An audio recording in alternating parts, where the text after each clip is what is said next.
Quando você pensa na Índia, o que aparece primeiro? Talvez seja a hora de olhar de novo. Sejam bem-vindos à Índia, a nação que se recusa a caber em uma única definição. Existe um lugar onde a estátua mais alta do planeta observa o horizonte em silêncio, onde uma fortaleza inteira, erguida séculos atrás, ainda escuta quem se aproxima de seus portões, onde comunidades usam máscaras nas costas porque sabem que um tigre pode estar observando por trás. Em um só território, é possível sentir o ar rarefeito do Himalaia, a poeira ardente do deserto e a umidade densa de florestas onde a água e a terra praticamente se confundem. Um país, incontáveis mundos. Mas por muito tempo, a Índia foi resumida a apenas uma imagem, uma ideia, pequena demais para tudo o que ela realmente é. Porque essa é também a Índia que pousa em outro astro, que constrói o futuro em vidro e concreto, que guarda mosteiros suspensos em penhascos, longe de tudo e de todos. E talvez seja exatamente essa a Índia que ainda não te mostraram.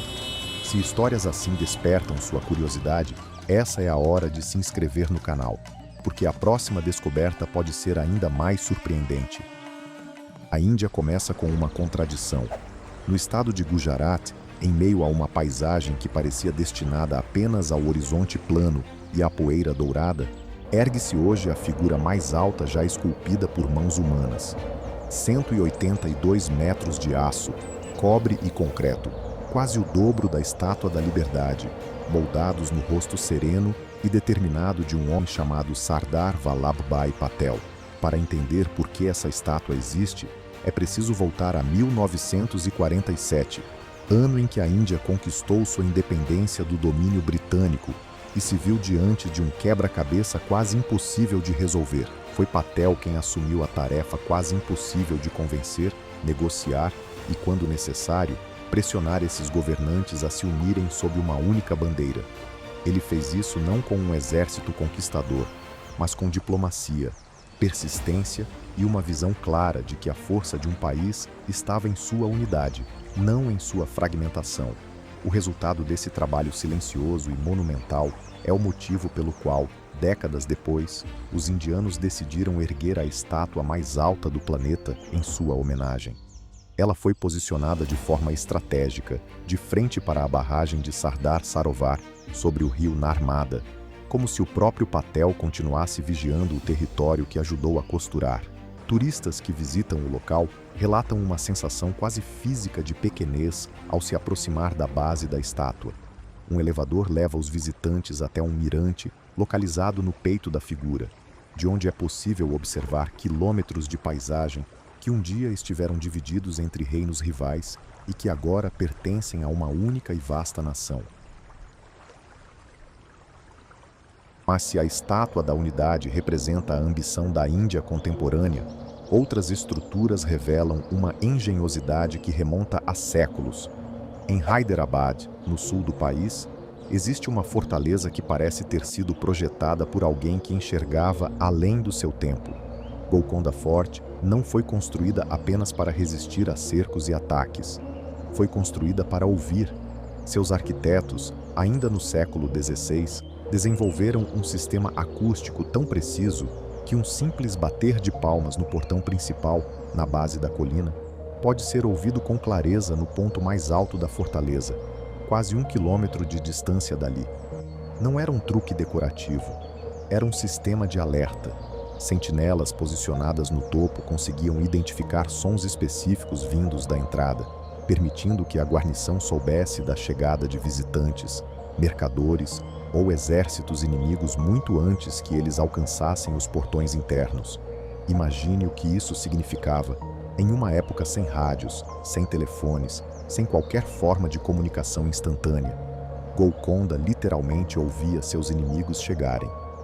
Se Golconda representa a genialidade militar do passado indiano, o forte de Jaisalmer, no coração do deserto do Rajastão, representa algo ainda mais raro, uma fortaleza que nunca parou de viver. Construído inteiramente em arenito amarelo, o forte ganhou o apelido de Cidade Dourada porque, sob a luz do sol poente, suas paredes parecem literalmente pegar fogo em tons de âmbar e mel.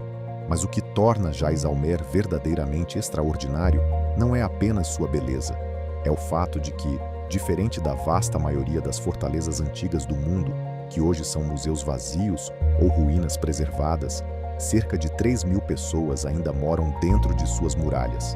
Há casas, templos, lojas e famílias que nasceram, cresceram e envelheceram dentro daquele mesmo perímetro de pedra erguido há 700 anos. Ruas estreitas serpenteiam entre havelis, as mansões tradicionais esculpidas com uma riqueza de detalhes que parece impossível de ter sido feita à mão. E, de certa forma, é essa continuidade que transforma Jaisalmer em algo mais do que um monumento histórico. É um organismo vivo, uma fortaleza que respira através das pessoas que ainda a habitam. Se você está gostando dessa jornada pelos contrastes da Índia, esse é um bom momento para deixar seu like. Isso ajuda o vídeo a alcançar mais pessoas curiosas como você, porque é justamente esse contraste entre passado monumental e presente acelerado que torna a Índia um caso único no mundo. Enquanto fortalezas seculares continuam de pé, a poucas centenas de quilômetros dali, uma cidade se transformou no símbolo mais visível da nova identidade tecnológica do país.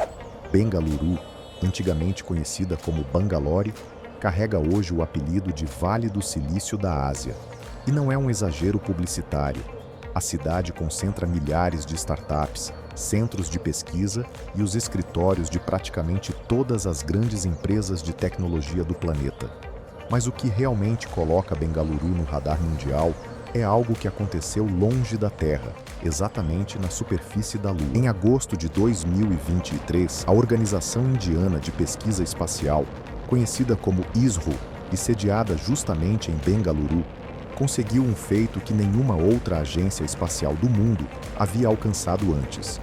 A missão Chandrayaan-3 pousou com sucesso no Polo Sul lunar, uma das regiões mais inóspitas e menos exploradas de todo o satélite natural da Terra. Não muito longe dali, Hyderabad conta sua própria versão dessa revolução digital através de um bairro inteiro construído com um propósito muito específico.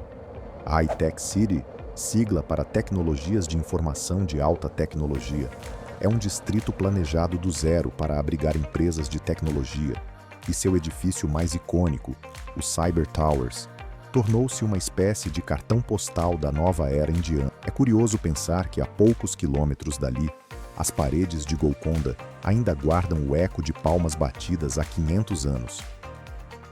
O que esses lugares têm em comum, apesar de tão diferentes entre si, é uma característica que parece atravessar toda a identidade indiana contemporânea: a capacidade de olhar para o futuro sem nunca desconectar-se completamente do passado.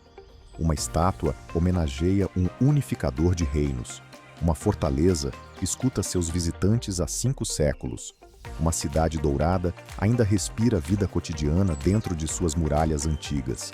E, ao mesmo tempo, foguetes pousam na Lua, pontes futuristas iluminam rios revitalizados e distritos inteiros são erguidos para abrigar a próxima geração de inovação tecnológica global.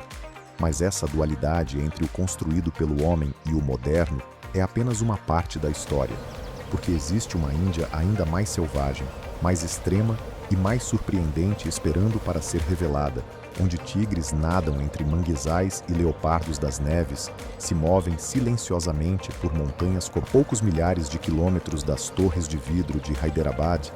A Índia guarda um dos ecossistemas mais estranhos e fascinantes do planeta.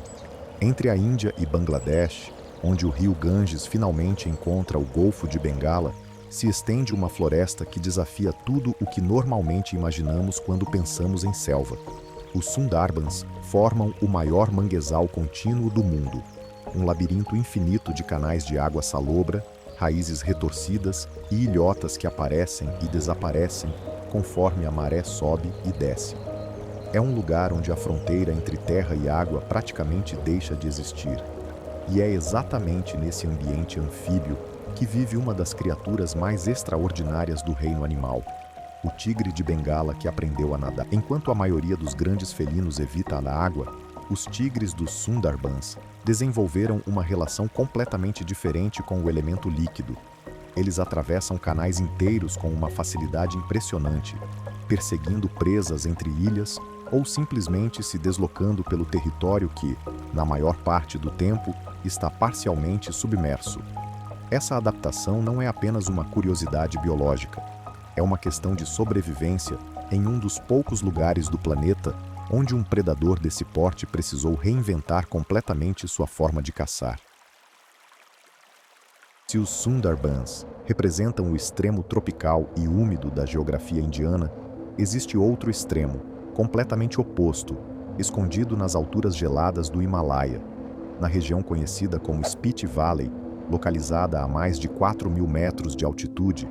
O ar é tão rarefeito que cada passo exige esforço, e as temperaturas podem despencar para níveis capazes de congelar praticamente qualquer forma de vida desprotegida. E ainda assim, esse deserto de altitude gelada abriga uma das criaturas mais elusivas e lendárias de todo o continente asiático, o leopardo das neves. Poucas pessoas no mundo já avistaram um exemplar em seu habitat natural, não porque o animal seja raríssimo em número, mas porque ele é um mestre absoluto da camuflagem e do silêncio. Sua pelagem cinza clara com manchas escuras se mistura perfeitamente às rochas e à neve, permitindo que ele se aproxime do ibex por sua vez. É uma criatura igualmente impressionante à sua maneira. Com chifres curvos que podem ultrapassar 1 metro de comprimento, esses caprinos selvagens escalam penhascos quase verticais, com uma agilidade que parece desafiar a física. Eles se movem por terrenos onde um único passo em falso significaria uma queda fatal, e fazem isso com uma naturalidade que só pode ser resultado de milhões de anos de adaptação evolutiva àquele ambiente hostil. E entre as rochas e as poucas áreas de vegetação rala que sobrevivem naquela altitude, vivem também as marmotas do Himalaia, roedores robustos que passam metade do ano inteiro hibernando, escondidas em tocas profundas, esperando que o inverno brutal simplesmente passe por cima delas. Descendo das montanhas geladas em direção ao noroeste do país, a paisagem muda mais uma vez, dessa vez para um mar de areia que se estende até onde a vista alcança. O deserto de Thar, também conhecido como o Grande Deserto Indiano, é um dos poucos desertos do mundo que, apesar de sua aridez extrema, sustenta uma quantidade surpreendente de vida selvagem. Ali vive o Chinkara, uma pequena e elegante gazela capaz de sobreviver por longos períodos, praticamente sem beber água, extraindo a umidade de que precisa diretamente das plantas que consome. Se a natureza indiana impressiona pela sua capacidade de sobreviver aos extremos, a cultura humana que se desenvolveu nesses mesmos territórios impressiona pela sua profundidade espiritual.